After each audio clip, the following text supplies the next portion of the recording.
There's so many people that can have an impact on you and you don't even know that they're going to. I call that person the unintentional mentor. Welcome to That Pivotal Moment of Change, the podcast about the career stories that shape who we become. Wins, stumbles, tough calls. We get into all of it. If you're ready to grow, level up, or take a bold leap, you're in the right place. Quick ask. If you're getting value from the show, hit follow. It helps us grow and lets us know what's working. Today we're speaking with Seth Carpien.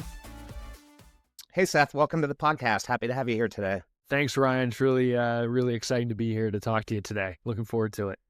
Awesome. Yeah, I'm really looking forward to this conversation. I'm going to go ahead and jump in here. So let's start with, what are you up to at Tricon Infotech?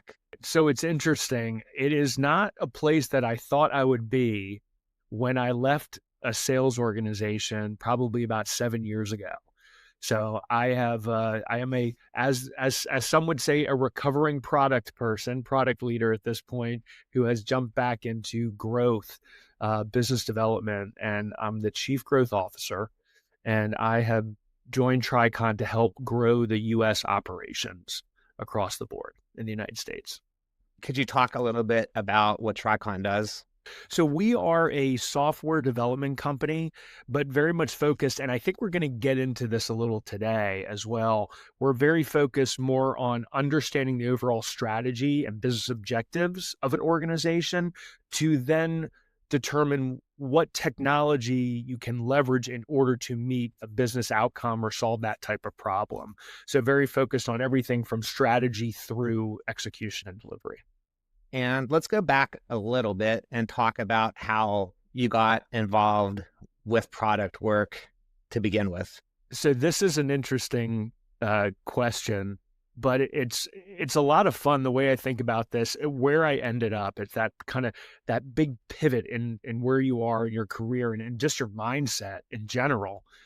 So I took a role as an executive sales leader at a company called Small Footprint, which is no longer around. We sold the company. Within 6 months of being with this company, which was also a custom software development company focused on implementing software using agile methodology, product mindset, design thinking, all the buzzwords that you can think of, I was pulled aside by my colleague on the delivery side who said, "You need to stop." And I thought, what am I doing wrong? Now, like a lot of people who are in the business development side, we didn't understand technology. We didn't understand how products were made. And so he said, you need to stop telling customers that things can be delivered in a month, that it's only going to cost this amount of money, or no problem, we can get it done. So I said, fine, teach me. So that's when I spent the next 6.5 years learning all about a product mindset, how to deliver products the right way. And it literally changed my direction at that time in my career. I think the next question, you may have touched on this a little bit, but I'd love to drill into it a little bit more, because I think you've had a really interesting career path from, finance to sales, strategy and product, and now a chief growth officer. Just curious how all those roles tied together. And I learned the other night that you also owned a restaurant and bar in Pittsburgh. Yeah. So I'm a big fan of Pittsburgh. So I'd love to hear how that might factor into the story also. Yeah. So I think what I learned early on in my career was that the things that get me fired up, what drives me, is building relationships and learning about people and helping them to solve problems. And so if you look at it from a financial services standpoint, I really joined that business because my mom was there and I didn't know what I wanted to do after college. So I became a financial advisor. If you look at everything, whether it's financial services, technology sales, or even being in product, it is really about building those relationships, understanding what the problem is that customer, stakeholder, person is dealing with, and then trying to come up with a way to solve it. I don't enjoy as much being in the details of it, but I do like having the conversations and building those relationships to really figure out what's driving them to solve their problems. So I think that's why they all kind of intermix or intermingle together throughout those years. So thinking back, financial advisor, now a chief growth officer, was ever a moment where you thought your career path might head in this direction? So there was a time, if you remember, and I'm going to kind of age myself here, when I was a financial advisor, this was when Charles Schwab, Oldie, like all those discount brokers were starting to come about. So I got really nervous that I was going to be stuck as a financial advisor and clients were going to go there. So I then decided to go back to school and I got my MBA at Wake Forest University. And I thought that was going to be the pivotal moment. I thought that was when everything was going to change. However, I got hired out of business school to go work in financial services as an institutional advisor. So I just went from retail, working with individuals, to working with companies. But it did give me more perspective on being a leader, on organizational behavior and things of that nature, which kind of took me down the other path. The pivotal time, when it actually happened, and I had no idea this was going to happen, and I was scared out of my mind. We sold Small Footprint, and an old customer of mine reached out to me, and this was with one of my mentors, someone I've known for a long time, and she said, "I want you to come, and I want you to run this product in the healthcare space." And I thought, I'm in sales. I have never done anything like this ever in my life. What am I going to do? I happened to be reading the book Mindset by Dr. Carol Dweck at the time. I'm pretty sure you're familiar with that book, and as most people are. For sure, yeah. And it talked about, if you want to achieve greatness or if you want to succeed in anything, you have to step outside your comfort zone. You have to go after things that scare you. And if there was ever anything in my career that would scare me, it was to go into something that I didn't think that I knew anything about. And I'll clarify that. I didn't think I knew anything about, which was kind of surprising to me when I went in and had such an impact on that organization. Yeah, I mean, there's also a lot of, I think, confidence that goes into it, and just, the ability to believe that you can step into a situation and get it figured out. And I also really like about that, you met somebody at some point and you had no idea that that person down the road would come back to you and actually have an opportunity, which would be a very meaningful one in your career path. Yeah, I think you have to look at that. All the people that have the impacts on you over the years, it's very important not to burn bridges and to keep relationships going, because there's so many people that have an impact on you and you don't even know that they're going to. I call that person the unintentional mentor. It's that person that they have done something for you. You didn't even realize they taught you this. And I've identified that person to me as my unintentional mentors. I love that. Thinking of the unintentional mentor. One of the questions I've asked people a lot, talking about mentorship on the podcast, who were your mentors, and did you know at the time that that person was a mentor? And I think you really just summed up a lot of the times you don't actually know, but you realize it down the road. Super interesting. Well, so you mentioned something, you're like, oh, I didn't know that you owned a bar and in Pittsburgh and stuff like that. Well, something else that I don't think I've told you about, but I started writing a book probably about 6 or 7 years ago.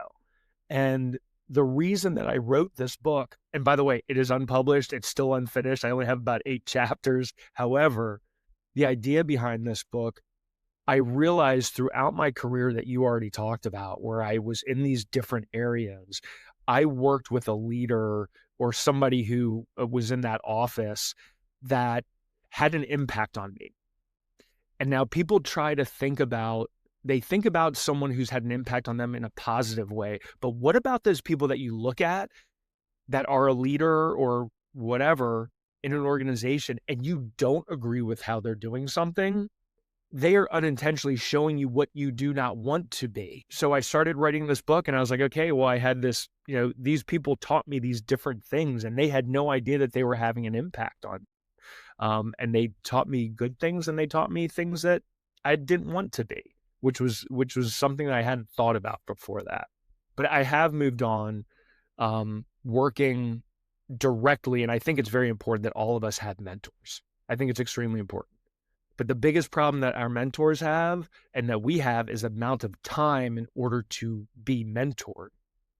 And so I kind of pivoted from that unintentional to being very specific around my mentors. And I have 5 that I work with, and each one of them is mentoring me on something specific. And we spend 15 minutes a month talking about it. And that's it, in order to change the way I'm thinking or improve the way that I'm thinking. And these are people that I met from my days in sales that I built relationships with. They're CIOs, they're CDOs, they're CEOs of companies that, I just asked to help me out. I was going to ask you, how did you find these mentors? The thing that holds people back from anything, sales and even mentorship, is just being willing to ask that question. It's you have people around you. Everybody that's listening to this and anybody that I know, they know people who have significant insight and can teach them so much. All you have to do is ask them. And a lot of times they'll say yes. I think I asked 6 people. One person said no. And I agree with you. And I think with a lot of people, it's the fear of asking or feeling like if I ask, it seems like I don't know. And I agree with you. You should always ask. I agree. And that comes also with being humble, right? That you got to be a bit humble in this case. Absolutely. What are some key lessons you've learned throughout your career? One of the biggest lessons that I learned was I had to stop feeling, this has happened when I was younger, younger-ish, stop feeling entitled. I think what happens is we can feel that when we go into an organization that we have so much knowledge and we know so much that we feel entitled to be listened to. We feel entitled to a certain salary and things of that nature. And we don't really take the time to prove ourselves or our worth to the organization. And so I spent a few years, and I actually had a chapter in the book around this, where I went in feeling entitled to a role. And it wasn't until I left that organization and my leader at that organization said, I came in very entitled. And he said, in the end, you proved yourself, but you wanted a lot from the very beginning. So that was a really big learning for me. And then the other thing that I'll say that I also realized, I stopped chasing the money and I started chasing the roles and the organizations where I was going to be more happy. Yeah, I really like that last part about organizations and roles that will make you happy. Yeah. And with that, I mean, I think the money ultimately does come, but I don't think there's really a price tag that you could put on doing something that fulfills you and makes you happy. I really do believe they say, do what you love and the money will come. Maybe there are some situations where that doesn't always happen, but when I took that one role where I had this change, the small footprint I mentioned earlier, I mean, wasn't making great money when I started there, but I spent more time at that company than any other company that I'd ever been with. And I loved it. And, eventually the money got to where I wanted it to be. It was because of the passion that I threw into my role that got me there, What are some of the bigger challenges you faced in your career, and how did you overcome these challenges? I'm trying to think. The biggest challenge I had was the first time I was actually laid off. I was laid off. There was about a year to a year and a half where I went from one company to another company that had its own problems. And then I went to another company where it was like the worst fit, and I was there for about 3 months. When I left that company, I had young children, so I was going to have no income, and I was really scared. But I left with this it was like this stress lifted off of my shoulder, and I said at that point, you need to figure out what you want to do in a career and the type of organization that you want to be with, which has ultimately made me happier in my career choices since then.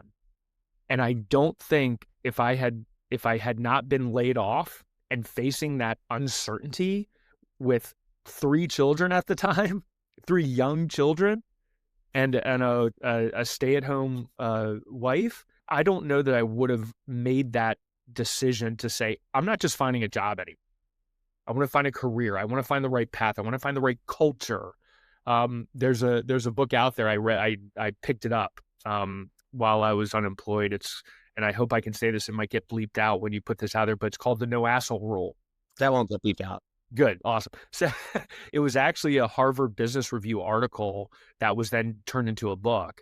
And I decided that I didn't want to go to an organization and work with people that were assholes, because ultimately when you have a group that collaborates, works well together, is humble, listens and works with each other, you can be successful. And it doesn't have to be the smartest people. They just have to be willing to put in the time.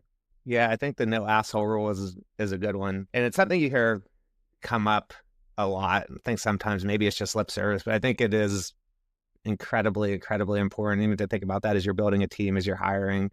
To your point, making a decision about where you want to go, make sure you like the people. I always like to think, one way I would think about that is if I'm hiring somebody who's going to be on my team, Yep. and it's somebody I'm going to have to meet with every week, one of the questions I always ask myself, is this somebody that I want to have a one-on-one with Yeah. every week? Agreed. Or do I want to have a beer with them or lunch with them? Even that. Right. Can you share an instance where a setback or failure turned out to be a hidden opportunity? I'm going to go back to something I already talked about, which was the move from small footprint to Novant Health, where I ended up becoming product.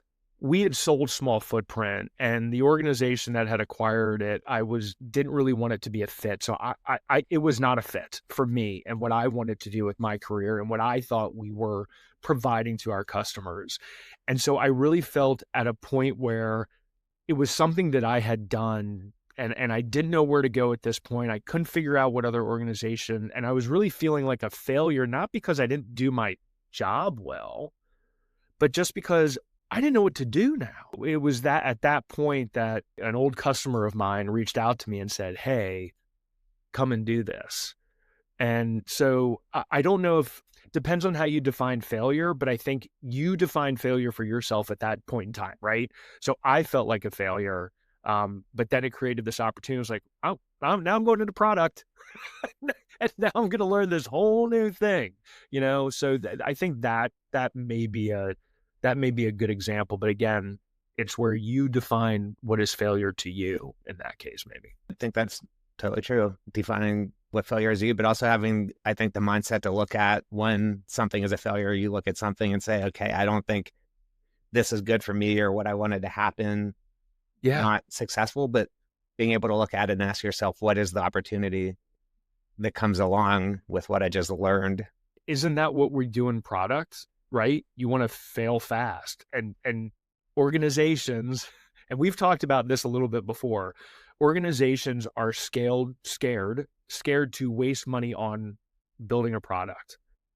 And rather than saying, hey, let's build something, let's get a proof of concept, an MVP, whatever it is, let's get something out there that we can test, that we can look at, and let's fail. Because when we fail, we learn something and ultimately get closer to the actual problem we're trying to solve. People have to be okay with failing. And I think that's one of the things that happens to a lot of people. They don't want to fail. And so they end up being their own blocker. You're right. That is part of building a product. And I think when you talk to people who work on product and you ask them about setbacks or failures, they never talk about something that failed with the product. And I think that's because it's expected and it's part of the job and everyone knows that it's part of the job. But at the same time, when you look at it like that and you're able to treat your life, whether it's personal or professional, and treat it like a product. Yeah. For me, it's just been a helpful way to get through things, to think, okay, it's okay. Like, this didn't work or this failed. It might suck, and quite often it does, but what do I need to do differently, or what needs to change so that this won't happen again? Everyone always asks me, because I shut down going back to the restaurant again, but I think it fits this point. I had my first kids, they were twins, and had them in March, ended up shutting down the restaurant in September. And I get the question, like, why did the restaurant fail, or did the restaurant fail, and all these kinds of things. I said, listen, Did I run it the right way? Probably not. Did I do the best I could have done? Probably not. But what I did do was I learned a ton. I learned a ton about how to do things wrong so that if I ever, and I don't think my wife will ever let me do this, if I open up another restaurant, I will know how to start. And that's why it's failing if you don't learn from it. That's it. I can totally relate to that. I don't remember if we've ever talked about this or not, but I owned a gym for a number of years, and CrossFit affiliates, we have talked about that. Yep. And it didn't end up working out. I know for a fact I'm never going to do that again. Like that's definitely that's one thing I can say with certainty. But what I can tell you is that I feel like during that time, I learned so many things that made me better at what I do today, working in product and doing design work. Yeah. Oh, I bet. Yeah, 100%. We learn through life, and it's amazing how it can transition over into product too. So I know we've probably got into this one a little bit also through our conversation so far, but I'd love to dig in a little bit more. But can you recall a moment in your career that really significantly influenced your path and how that moment changed your path? I would have to say it does go back to my time at Small Footprint. I think we're seeing a theme here that a lot happened in that time frame. There was a pivotal moment, but it really was learning and understanding what it was to deliver, build a product, design, execute, and deliver. Because once I understood that, and I understood it even more when I actually became a product leader, when I left sales, my colleague called me out, and I was humble enough to say, I get it. I need to learn. And I spent those years learning. I became a better salesperson because I was actually talking about the right things rather than making stuff up or using a buzzword that I didn't even know what it meant. One funny story, I used to talk about Agile as a process. I was like, oh, the Agile process. And I always wondered why people looked at me weird when I said that. And it wasn't until my colleague said, Agile is a methodology. I mean, it was like learning those things, being humble enough to step back and say, teach me, is a pivotal time in someone's career. It's huge. Definitely. And I think that's a pretty good segue into the next question. And that is, what specific skills or mindsets have been crucial in navigating your career? I've always been a lifelong student, right? And I think that's crucial. I've always wanted to learn how to be a leader. I'm a fanboy of Patrick Lencioni, right? I love his books. It's been crucial to me reading Ideal Team Player. Right now, we are on my team at Tricon, we're using Working Genius as a way to connect as a team. That's teaching you that you don't have to be good at everything. So I think that's been kind of a key thing for me, and what has made me what I think is pretty successful. I mean, we all want to get to another level. We want to be better. But I think those are the things that have really helped me. I put together a personal philosophy years ago as well that really talks about, and just basically in a summary, it's that I want to have relationships with people. And I want to mentor people and learn from people and teach people. And I think that's been key for me, for my success in my career in all facets. And one thing you touched on there, and I know you've put some content out on LinkedIn, is building strong teams, especially when teams are remote. Yep. What would be some insights or tips you would have for somebody who is trying to figure that one out?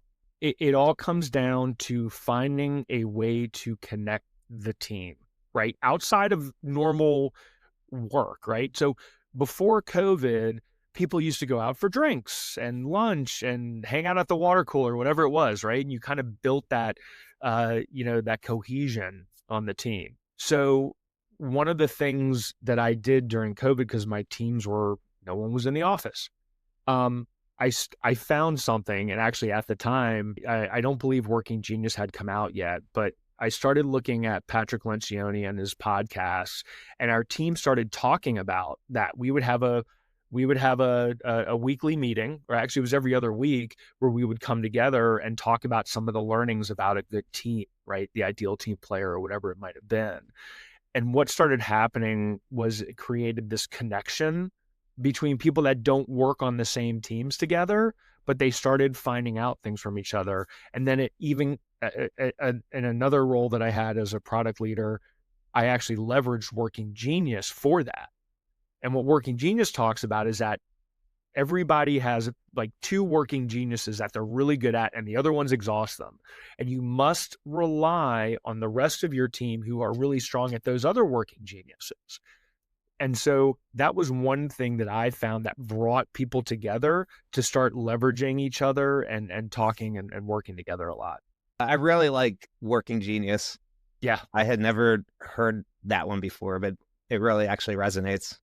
It's great, right? Because we have to realize, especially as leaders, but even as somebody who's part of the team, everybody has to be okay knowing that they're not good at everything and things don't provide energy for them. So I'm really good at talking through stuff and, lifting the team up and empowering the team and getting them going. But if you ask me to organize a deck and, files and all that kind of stuff, I can do it, but it exhausts. But I know that there are other people on my team, like, that really gets them energized. And I'm like, hey, you can do it. You can organize all that stuff. I'm going to go lift people up, empower and galvanize, Yeah, it reminds me of some of those exercises you hear about, and I actually really love this stuff, but identifying what your superpowers are, then with that superpower comes a weakness, but also looking at your team and understanding who has what superpowers, but also knowing what weaknesses come with those superpowers, which become focus areas for people. But it's also when certain things happen, I know who I want to turn to, or everyone on the team is going to turn to, because that is the person who has that superpower. We use a task platform, right, that we use. And I'm always told by this one person on my team, go ahead and, you got to put it on the board. And I'm like, oh, it's like going in there, organizing it and, make it, but she loves it. She absolutely loves it and she will get it done. So it's kind of nice knowing that she's keeping us on track with that, with that work that she loves to do. So with hindsight, what would you do differently, or what would you have done differently in your career? Wow. That is a really, really good question. I think I wish I had taken on the personal characteristics of being more humble, knowing that it's okay not to know everything, asking for help, failure is okay. I think those are the things that I look back on and wish I had known them sooner. I don't regret any of the roles that I had or having left, because I wouldn't be where I am today, right? I learned something along the way. I just wish I knew some of those characteristics earlier. Maybe I'd be further along at this point. But I think those are the things that I look back on and wish someone had taught me that a little bit earlier in life. And looking forward, what are you most excited about? So I would say I came on to Tricon to grow the U.S. operations. I'm really looking forward. I have a very small team right now that is doing some amazing things. I'm really looking forward to watching them continue to grow. I'm looking forward to growing out this organization within the U.S. I'm really looking forward to getting to that point where I am seen as somebody that can provide a little bit of, I can provide empowerment. I can provide, lifting the team up, when things aren't going well. Somebody will look back at me and say, Seth provided me with some advice that changed my career. I just feel like I have been given so much from people that I've learned from. I want to be that too. Teams aren't always perfect. I'm not the best leader out there. I don't know everything, but I do want to be seen as somebody who put in the effort to try and be the best leader that I could have been. Love that. Thanks. Right. What do you think the future of product looks like? So you and I have talked about this, and I think that is the future of design. I don't think that there's a way that it's going to be held back. But here's what I hope, and this is what you and I have talked about. While we are leveraging these tools to do these things, I hope that we don't become lazy and allow AI or whatever we're leveraging to take us off of the path of meeting the strategies and objectives of our organizations or our teams, right? That's the key thing. You can use AI, you can use whatever technology you want, but if you're not focusing on the outcomes, it's not going to benefit you. So that's how I'm thinking about it. The future is AI, but it's how we use it that's going to decide whether we're successful with it or not. What have you seen with AI that you have got most excited about? I don't know. I don't know, because I'm still looking, like the idea of robots is really exciting to me, right? That whole thing. You know, we have autonomous vehicles right now. We have vehicles that can drive themselves. You got to be more comfortable with it, right? But I just think there's still something there that's not being done or that I don't know about that's coming. I'm excited to see what it is, but I don't know that anything has said to me, wow, this is amazing what that's doing yet. And maybe I just haven't read enough. But I'm waiting for that next big thing, I think. I think the next big thing will probably be here before we know it. I feel like since people started talking about AI, what you're seeing and Yeah. where it's going is way further ahead, I think, than at least myself. Yeah, no, I agree. I think there are things happening that we don't know about right now that people are doing. I talk to people all the time who are much, much smarter than I am, and they talk about all these things that are happening, that are coming. I think we're going to see something in, I don't know, what is it, 5, 6 months, whatever, that you're like, oh my gosh, I didn't even think about that as taking advantage of, right? I mean, it seems like we're just beginning. Definitely. What are the most important takeaways from your career journey that you think everyone should know? I think I have to go back to what I've touched on a little bit. It's okay not to know everything, right? Gotta be a little humble, be hungry, and go get what you want. There's a quote that I really like, and I know I'm gonna butcher it, so I think I wrote it down somewhere. So let's see if I can find I it. am going to ask you your favorite quote in a You little are bit. gonna ask my favorite quote. So should I wait for that then? Yeah, let's build up the suspense. Let's build up the suspense. Yeah. It is accepting that you do not know everything. It is about accepting that you are going to make mistakes and that it's not failing unless you learn from it.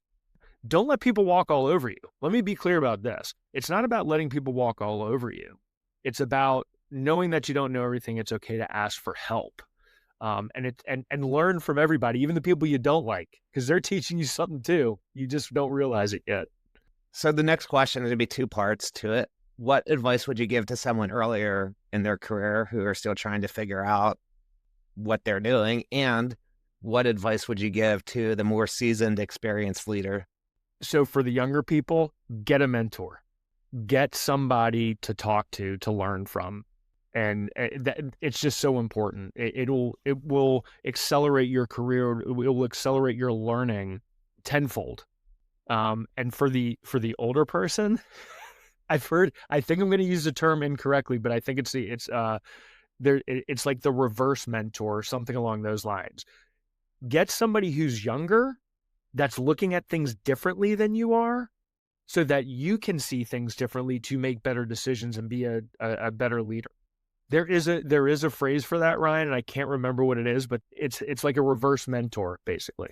I like that a lot. And I had never actually thought about it like that. And I've asked this question out to a lot of people, and that's the first I've heard that take on it. I think that's great. Yeah. My kids are they teach me all this stuff about some of the technology or what's going on, and I'm just like, what is happening? Because we're not in it all. We're just not. Yeah, it's very true. Okay, so closing questions now. The suspense has been building up, I hope, but I'm going to ask you your favorite quote. A woman by the name of Angela Duckworth, and I saw this. I believe she was doing a TED Talk, and I hope I'm not screwing that up, but Angela Duckworth was doing a TED Talk, and she said, the secret to success is not talent, but effort.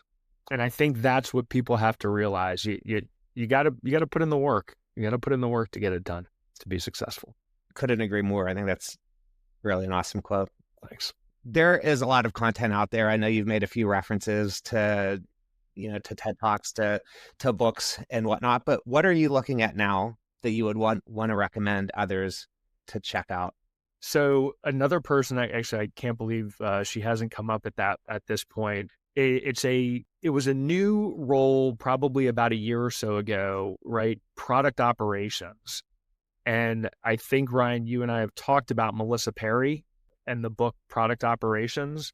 I think the reason that I like what she's doing is that she's not only talking about product operations as a separate organization within product, but she also does talk about the right way to build products. She talks about, solving the problems, working towards business outcomes. Like, she talks about all of those other things, but it's interesting to me. And I actually was looking before I took this role as chief growth officer. I was wondering if I wanted to go and lead a product operations type of organization, but I think it's a lot. It's more than just that role.